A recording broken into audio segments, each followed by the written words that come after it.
안녕.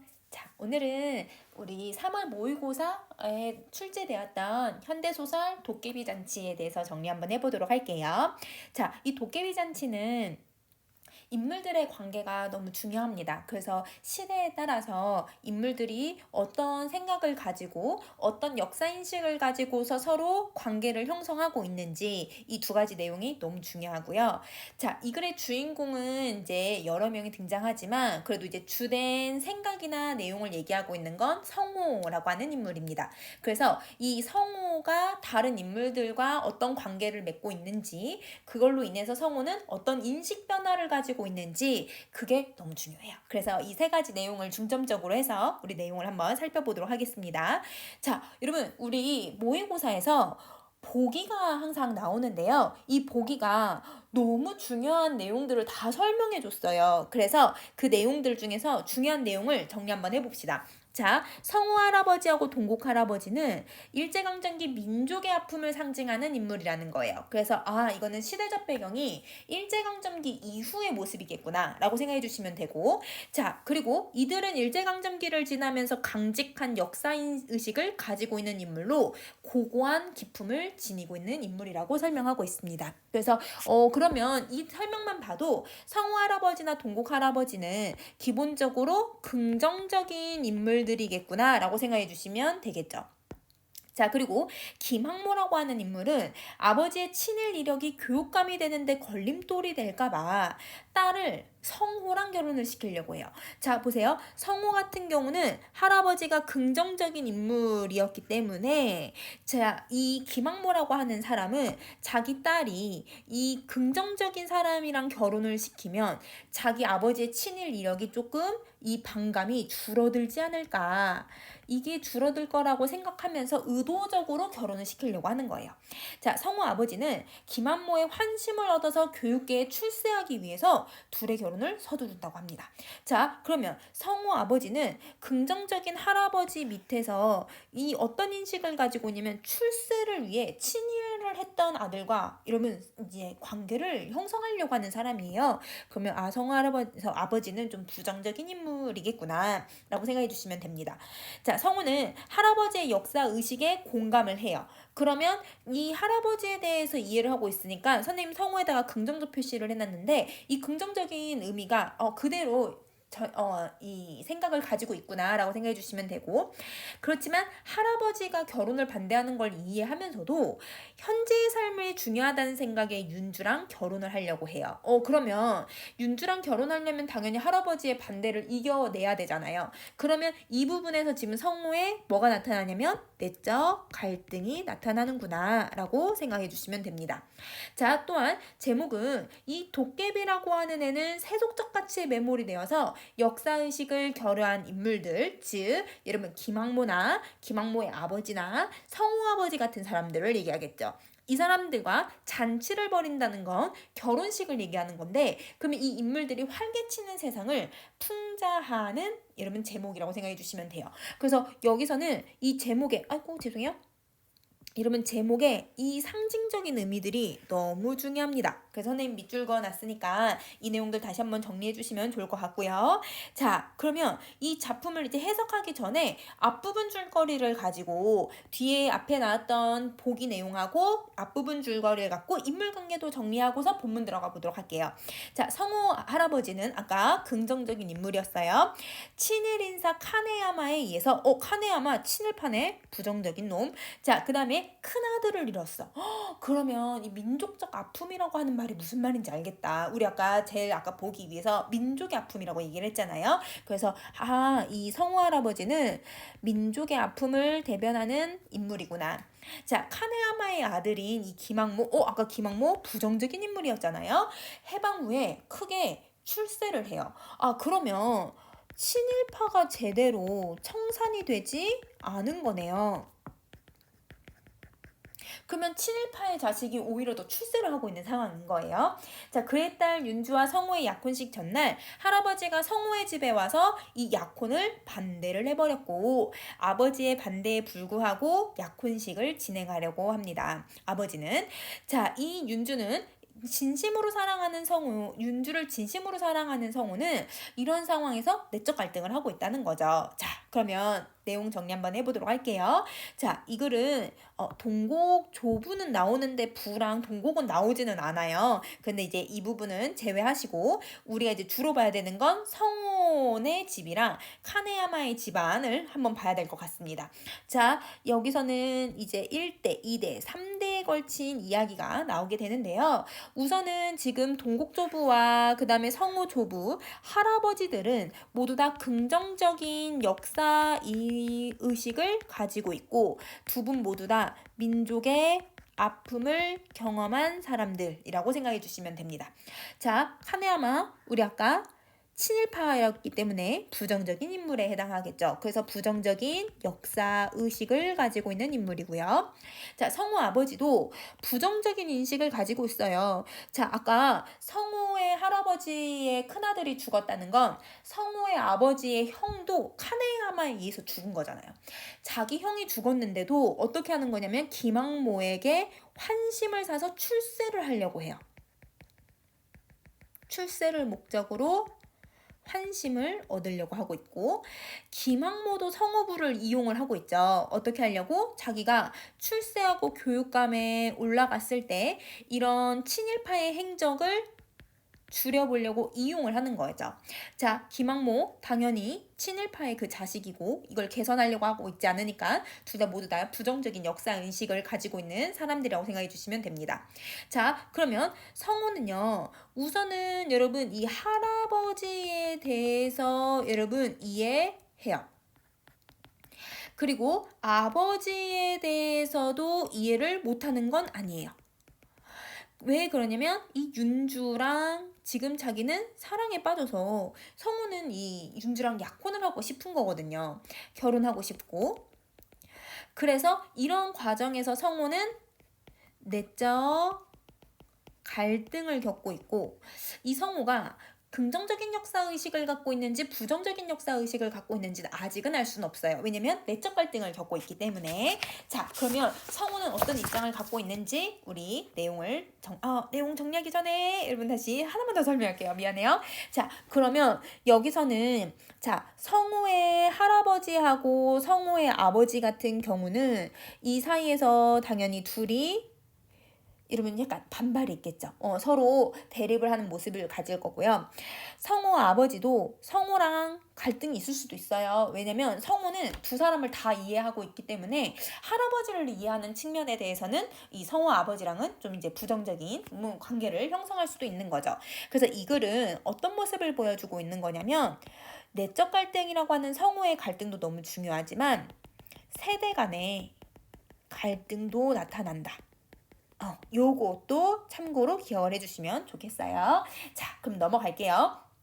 자, 그렇지만 할아버지가 저러고 계시는데 약혼식 올리러 가네 하고 외장 치고 갈 판이냐? 네 어머니만 집에 있으라고 하고 너랑 나랑 우리 둘이만 가서 약혼식을 올리자. 그러면 성우 아버지는 출세를 위해서 할아버지를 몰래 따돌리고 아들의 약혼식을 올리려고 해요. 그러면 이 성우 아버지는 이기적이고 자기의 이익만 추구하는 사람인 거죠. 자, 성우는 어리둥절한 눈으로 아버지를 봤다. 그렇게 펄펄 뛰시는 할아버지를 속이겠다는 아버지도 이 부분에서는 이해할 수는 없지만 그런 수모를 당하고도 이렇게 나서는 김항모 씨도 이해할 수가 없었다. 그러면 성우는요. 아버지도 김항모도 이해를 할 수 없었어요. 자, 김 국장은 여러분 김항모예요. 이번에 새 집을 마련한 잔치 겸 교육감을 비롯해서 가까운 사람들을 모두 초대해 놓은 모양이다. 그래놓고 식을 올리지 않으면 그 식이 바로 약혼식. 그 체면이 배고 또 어떻게 소문이 나겠니? 그래서 성우는 짐작이 가서 고개를 돌렸어요. 자, 이러면 성우는요. 아버지 행동이 이해가 된 거예요. 김항모에게 환심을 사서 출세하려고 했던 거죠. 그래서 성우는 처음에는 이러면 아버지의 심리도 잘 이해가 안 되고 그 다음에 김항모의 심리도 잘 이해가 안 됐는데 이해가 된 거예요. 아버지가 왜 저러시는지. 그러면 심리가 어떻게 됐다고 보시면 돼요? 변화했구나. 이렇게 생각해 주시면 됩니다. 자, 근데 이 글의 시점을 한번 보면 여러분 성호 성우의 생각이나 성우의 입장을 좀 더 많이 설명을 해요. 그러면 어떤 한 인물의 주인공의 심리를 다 설명할 수 있다라는 건 전지적, 작가, 시점에 해당하는 거고, 그러면 여기 성우라고 하는 특정 인물의 시각에서 서술을 하죠. 우리가 이렇게 특정 인물에 대해서 서술한다 할 때 이때 특정 인물은 이 사람에게 초점이 맞춰졌다라고 해서 초점화자라고 부르기도 하고요. 이런 시점을 우리는 제한적, 전지적 작가 시점이라고 하죠. 그래서 이 부분은 성우에게 제한적으로 초점을 맞춰서 이야기를 하고 있다라고 생각해 주시면 됩니다. 자, 그 다음 갈게요. 선생님 8번으로 넘어갑니다. 성우는 뚝배기로 개패듯 했던 할아버지의 고함 소리가 이 귓가에 살려왔다. 그러니까 할아버지의 반대가 계속 생각이 나는 거야. 그런데 김학모 씨는 그런 수모를 삼키고 할아버지가 모욕을 줬던 일을 삼키고 식을 올리겠다는 것이었다. 카네야마 경부 아들로 이 즉 여러분 누구의 아들이냐면 친일파의 아들이에요. 친일파의 아들로서 세상 사람들의 손가락질을 이겨내며 그 살아온 배짱 뻔뻔한 거예요, 여러분. 그럼 이 사람의 성격은 우리가 뻔뻔하구나. 그리고 진념, 되게 이렇게 욕심이 많구나. 왜냐면 그 자리를 계속 유지하려고 하는 거니까. 그런 탐욕스러운 모습들이 그래도 그랬던 것인가? 성우는 좀 허탈한 기분이 들었다. 그러니까 3.1절 경축식장에 쫓겨날 때에도 여기는 내가 설 자리가 아니라고 겸허하게 물러선 게 아니라 두고 보자고 아마 도끼를 가다듬으면서 뻔뻔하고 탐욕스럽게 기회를 엿본 게 아니었을까라고 김학모에 대해서 설명을 한 거예요. 자, 그러면 선생님이 이렇게 괄로 표시해 놓은 부분들은 이 성우의 입장에서 바라본 김학모의 모습인데요. 그러면 이 김학모는 정리하면 친일파의 아들로서 사람들에게 비판받아온 배짱과 진념이 이 성우에게는 너무 허탈하다라는 생각이 들었고, 김학모가 지니고 있는 이 성공에 대한 집착, 도끼, 야망을 추측하고 있습니다. 그래서 아버지도 거기에 따라서 출세의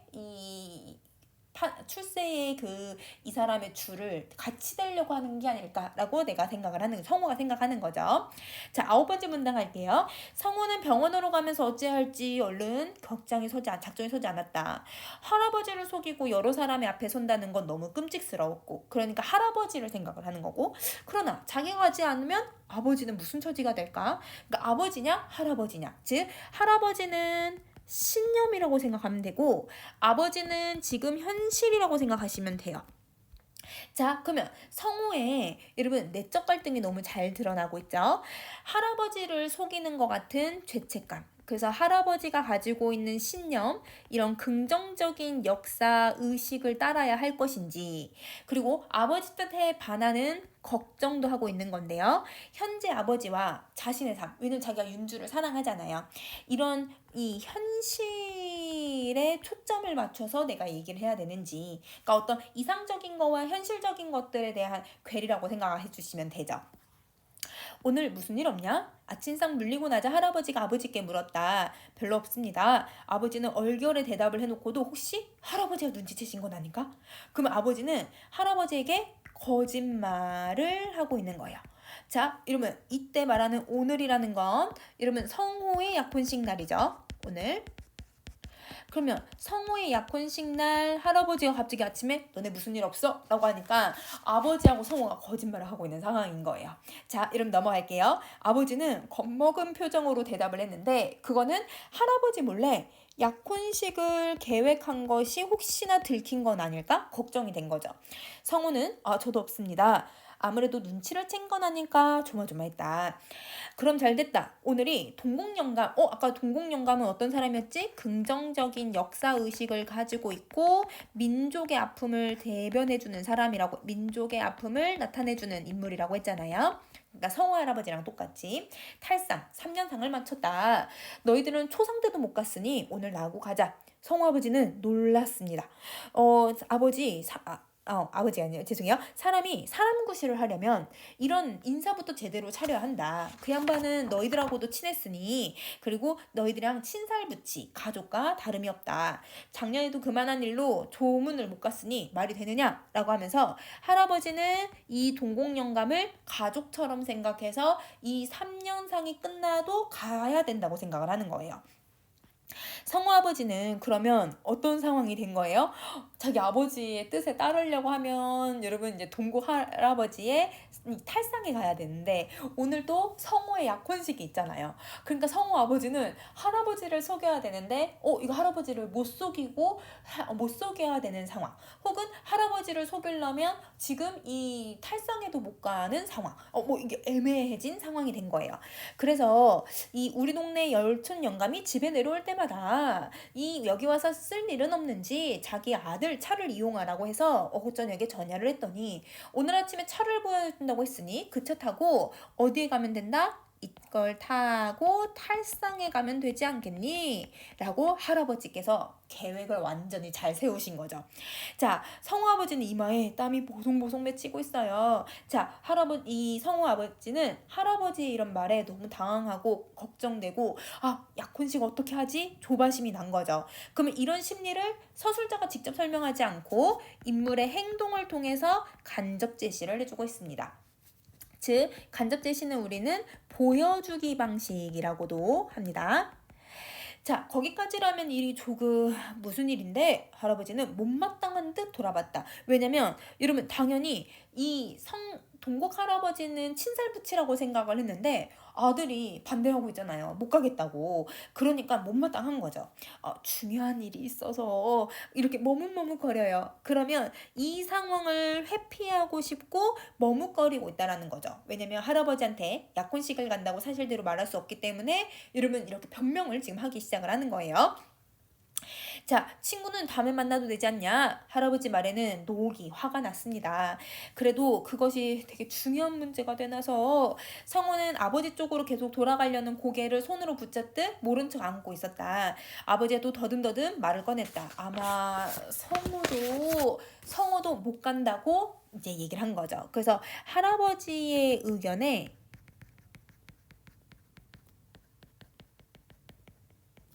조심스럽게 반대 의견을 제시하고 있는 상황이다 라고 생각해 주시면 돼요. 그래서 되게 조심스러워서 말끝을 막 흐리게 이야기를 하고 있는 거예요.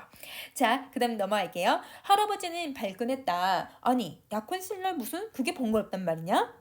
이러면 할아버지가 뭐라고 얘기했어요? 약혼식. 그러면 할아버지는 약혼신날 아들과 손자가 가는 걸 이미 예상을 했던 거예요. 그러니까 동국 할아버지의 탈상을 가자고 얘기를 했던 거예요. 그러면 여러분 할아버지는 이 약혼식 날을 모르셨다라고 하면 이건 잘못된 거죠. 알고 아들과 손자를 떠봤던 거예요. 할아버지는 이미 낌새를 눈치챈 것 같았다. 그때 밖에서 경적 소리가 났다. 동공영업 탈상에 가는 소리가 온 거죠. 그러니까 이거는 이제 빨리 선택을 해야 되는 시간이 온 거예요.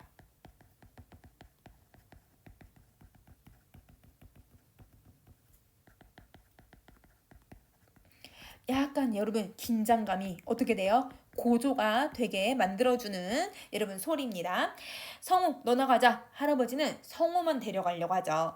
할아버지는 성우를 퇴근하며 자리에 일어섰고 어머니 아버지는 사색이 돼요. 자, 어머니 아버지가 사색이 된 이유는 약혼식을 지금 이걸 취소를 해야 되는 상황이 된 거잖아요. 이게 약혼식이 무산이 될까봐 지금 사색이 된 거예요. 자, 그러나 성우는 할아버지 위압에 못 이긴 척 할아버지를 따라 나서요. 그러면 성우는 반대를 크게 하고 있는 건 아니네요. 성우야, 나 좀 보자. 엄마가 붙잡아요. 엄마는 새파랗게 질린 어머니가 결사적인 표정을 짓고 있는 이유는 어떻게든 이 약혼식을 치르려고 하는 거죠. 자, 내외라는 건 여러분 부부를 얘기하는 건데 여기서 말하는 부부는 성우의 부모를 내외라고 표현을 했습니다.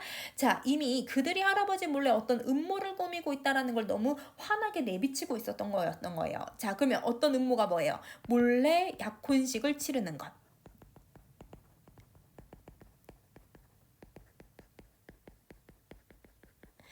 자, 어머니가 성우를 한쪽으로 끌어서 뭐라고 귓속말을 하려고 하는 순간 할아버지가 이걸 막는 거예요. 할아버지는 목소리로 이 상황을 막아버린 거죠.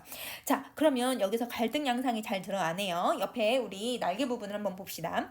동곡동감 탈상에 가야 되는 할아버지하고 이 약혼식에 가야 되는 이 아버지의 갈등이 나타나는 거예요. 그러면 여기선 인간과 인간의 갈등이 나타나니까 외적 갈등도 나타나고 있구나. 이런 게 바로 그냥 단순히 인물들 간의 갈등이라기보단 여러분 세대 간의 갈등에 해당한다라고 생각해 주시면 돼요. 자, 그 다음에 45번 갈게요. 어머니가 찔끔했다. 왜냐면 어머니도 할아버지가 너무 무서운 거야. 그래서 아이고 이거 아버지가 아시나 보다 라고 생각하시고, 그래서 성우는 그 컴 소리에 이끌리듯 문이 열려있는 차 속으로 들어갔고, 이어서 할아버지가 올라앉으며 쾅 문을 닫았다. 이 어머니 아버지는 멍청하게 서 있고 차는 부르릉 떠났다. 차는 시내를 달렸고 성우 눈앞에 몇 사람의 영상이 얽혔다. 그러면 눈앞에 몇 사람의 영상이라는 건 실제 보인다기보다 이러지 않았을까 상상하고 이러면 추측을 하고 있다라고 생각하면 되죠. 시내를 빠져나가 고속도로로 달아가자 찬물 제비처럼 삐끄러져 나갔다. 여러분 이 부분 너무 중요해요. 자, 이 차가 이렇게 제비처럼 미끄러져 나갔다라고 하는 비유법이랑, 그리고 성우가 그 물이 얘들아 차가 이렇게 물을 이런 물처럼 쭉 물찬 제비처럼 슉 나가는 걸 보면 가슴이 막 트인 것 같다라고 얘기를 해요. 자, 그리고 또 어두운 미로를 헤매다가 빠져나온 것 같다라고 설명을 해요. 그러면 지금 성우의 심리를 제시하기도 하고 성우가 어떤 상황인지를 지금 제시해주고 있는데, 자, 우선은 여러분 어두운 미로를 헤매 나오다가 제비처럼이라고 하는 건 모두 다 비유법을 표현을 해주고 있는데요. 이 비유법을 통해서 이 성우가 심리적으로 아까 내적 갈등을 겪고 있었잖아요. 거기서 벗어나는 해방감을 느끼고 있다라고 생각해 주시면, 그러니까 가슴이 뻥 뚫리는 거예요. 자, 그럼 옆에 정리해 볼게요. 성우가 가슴이 툭 트인 이유는 성우는 내적 갈등을 지금 해소하지 못했었는데, 왜냐면 자기 본인의 약혼식 날에도 어떻게 해야 될까, 할아버지를 선택해야 되나 아버지를 선택해야 되나 고민하고 있었는데, 할아버지랑 가게 되면서 성우는 결국 할아버지의 뜻을 따르게 되었기 때문이에요. 즉 갈등이 여러분 끝이 났기 때문에, 즉 해소가 되었기 때문에 앞으로 여러분 선생님 이거 지워야 되는데 선생님 못 지웠어요. 여러분 앞으로예요. 앞으로 어떻게 살아야 되는지 삶의 방향을 깨닫고 선택을 했기 때문에, 즉 내적 갈등이 끝나서 자기가 할아버지라고 하는 이 이상 역사적 인식을 선택했기 때문에, 그래서 이걸 이제 앞으로 이걸 지키면서 살아갈 성우의 모습이 나타나고 있는 거죠. 그래서 이게 해방감이 드는 거예요. 그래서 여러분 46번 문단 너무너무너무 중요해요. 자, 47번 갈게요. 등받이에 몸을 기댄 성우 눈앞에는 김길동, 이길동 형님 동생 하면서 너털 웃음거리면서 잔치상 앞에 도깨비들처럼 모여있을 광경이 아른아른거렸다. 그러면 그 모여든다라는 건 여러분 사람들이 그 김학모의 잔치에 사람들이 모이기 시작하는 거예요. 근데 그 김학모의 잔치에는 뭔가 긍정적인 역사의식을 가지고 있는 사람들이 모이는 게 아니라 이 김학모한테 어떻게든 잘 보이고 김학모처럼 여러분 어떤 이런 세속적인 이익을 탐하는 사람들만 여기 아마 모였을 거예요.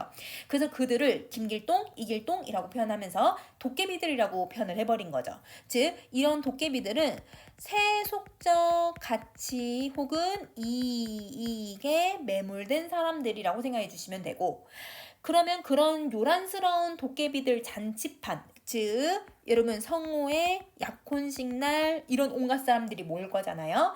그러면 그런 사람들 앞에서 꼭두각시 노릇을 하고 있었을 자기 꼴을 생각을 해본 거예요. 그러면 이 성우는 자기애가 할아버지를 선택하지 않고 약혼식에 갔을 때 이러지 않았을까라고 생각을 한 거죠. 그러면 그 모습을 정리해보면 긍정적인 어떤 역사의식을 결여한 사람들이 여러분 이제 세상에 나가서 여러분 권력이나 아니면 어떤 이익을 그걸 다 가지고서 그 사람들이 득세하는 현실에 자기의 모습을 부정적이다라고 생각을 하면서 이 현실을 비판하는 부분이다 라고 생각해 주시면 돼요. 자, 그 영상에 또 이렇게 부정적인 사람들만 생각이 난 게 아니라 동국 할아버지도 떠올라요. 이육사의 청포도 나그네처럼 이 나그네는 여러분 이제 광복을 추구하고 지조와 절개를 가지고 지사적인 면모를 가지고 있는 인물이에요. 그럼 뭔가 뜻을 가지고 있는 사람들처럼 전설적인 분위기를 거느리고 갈매나무 같이 고고하고 정갈한 동국 할아버지였다는 거예요. 여러분 갈매나무는 우리가 남신이주 유동 박시봉방이라고 하는 여러분 백석의 시가 있어요.